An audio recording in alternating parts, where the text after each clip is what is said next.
Did you know that we are in the most severe crisis in postal deliveries since World War II? And you have no idea how that might affect you? Then watch this video.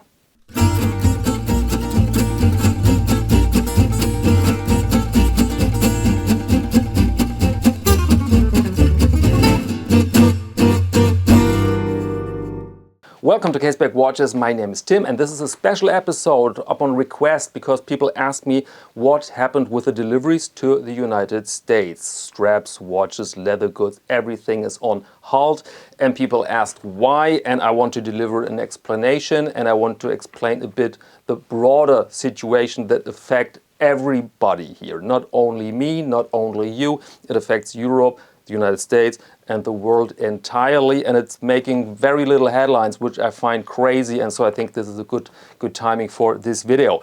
So, story started in Portugal during my vacations.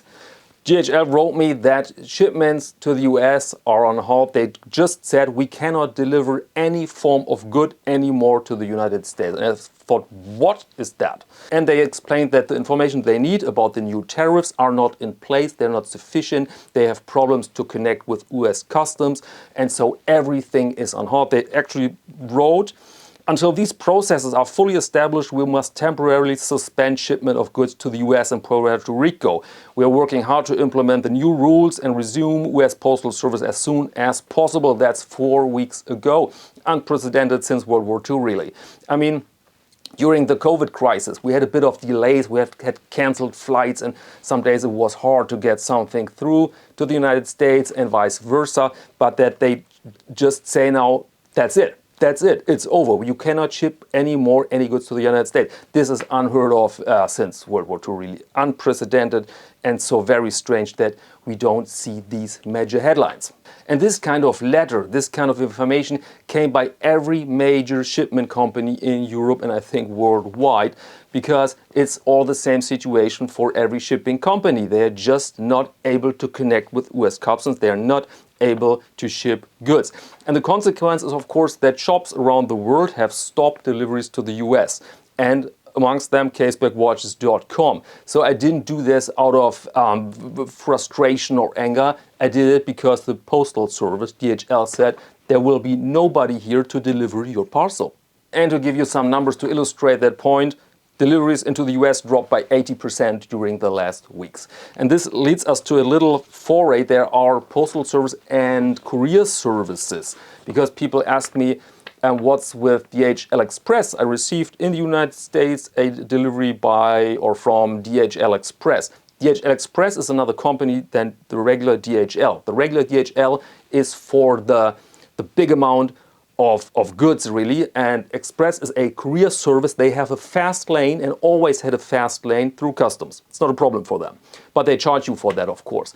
And the difference is drastic, because for a small item with a regular DHL you pay to the United States €6. And with DHL Express, you pay around 40 to 50 bucks. So if you order in the United States a watch for $3,000 and then the shipping company charges you, let's say 50, then it's a reasonable amount compared to the value of the product, okay? Not really a problem. But when you order something for $100, $200, $300 and then the shipping company tells you you have to pay an extra of 50, this is not realistic. This is just not reasonable. And so shops around the world that sell rather affordable small goods have stopped deliveries into the United States because they cannot use these very expensive courier services. By the way, shipping watches. I'm thinking about a 101 about shipping watches at a private seller globally. Let me know in the comment section if you find this interesting. And so now from my perspective, we have a very crazy situation. I can ship to Australia for €6, I can ship to Canada for €6, I can ship to the UK €6, China, Japan, I could ship into Iraq if I wanted for €6, but into the US the price is 40 to 50 euros. And so this is of course a very, very odd situation. And the question now is, they say this is temporarily, nobody knows how long it will take, but can it take forever? That we have some sort of embargo between, let's say, Europe and the United States for the next years? Is this a realistic scenario? In my eyes, not, because as said, it's unprecedented since World War II and it doesn't connect so well to a to a modern economy and a modern market. So my guess is they will come up with a solution, and very likely this is the DDP method. I had to look it up. I had to learn quite some new things here. It's delivered duty paid, and the idea behind that is very simple. The seller pays the duty in advance, so the tariffs in advance, so that the customer is completely untroubled by that. So in my case, I pay in advance 15% because Germany, US is 15% tariff. I pay in advance 15%, and you as a customer, you just receive your parcel and that's it. It sounds very handy for both parties, but my question now is it realistic that companies pay in advance 15 to 30% without any form of compensation? Is that realistic? Let's imagine we are a Swiss company, and I think the tariff rate there is 30%. Is it really realistic and likely that a Swiss company pays in advance 30% without any form of compensation? I mean, their handling costs will explode by that. And so my guess is that they will smuggle these additional 30% into the calculation. Entirely, not entirely, we don't know that. But the assumption that this DDP method leads to a payment by the seller only is, in my eyes, not really realistic. They will try to include this into the calculation that is base for the market price. And I will explain to you with actual numbers what could be a solution. I will take my own shop, casebackwatches.com. I will not tell you that this is the only solution. Other business models will find other methods, other calculations. But this is an example how it could work out.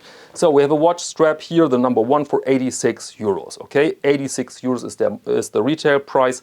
But when you're located outside Europe, then you're in a good position because you don't have to pay German VAT, 19% off. All right, doesn't apply only to the United States. You could sit in China, Singapore, UK, Scotland, you name it, and you would pay only 72. So the retail price minus VAT, 72 is your retail price.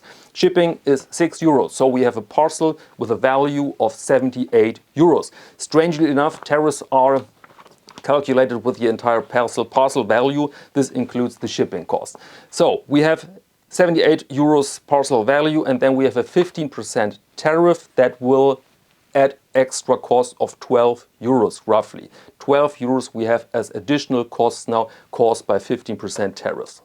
And now please imagine yourself as Caseback Tim. You are the business owner. Now what do you do with these additional costs, 12 euros? You could just add, or you could just raise prices only for the US by these 12 euros. Doesn't sound overly fair to me, to be honest. And if you are in a business in the long run, then you like to act fair because it's the base for long-lasting relationship with your customers. So just raising prices for one area is not really realistic. You could raise then the shipping prices by 12 euros to the United States. Then we would have shipping prices of 18 euros for a single watch strap. Also not very realistic. And so what I'm going to do, or at least I consider that, and I think this is a method that many business owners could consider, splitting the additional costs in half, 50-50. So we have 12 euros additional cost, 6 and 6. And so my idea is now that the shipping price for the US will go up by 6 euros and the handling cost covered by me will go up 6 euros. So that everybody has to pay an additional 6 euros.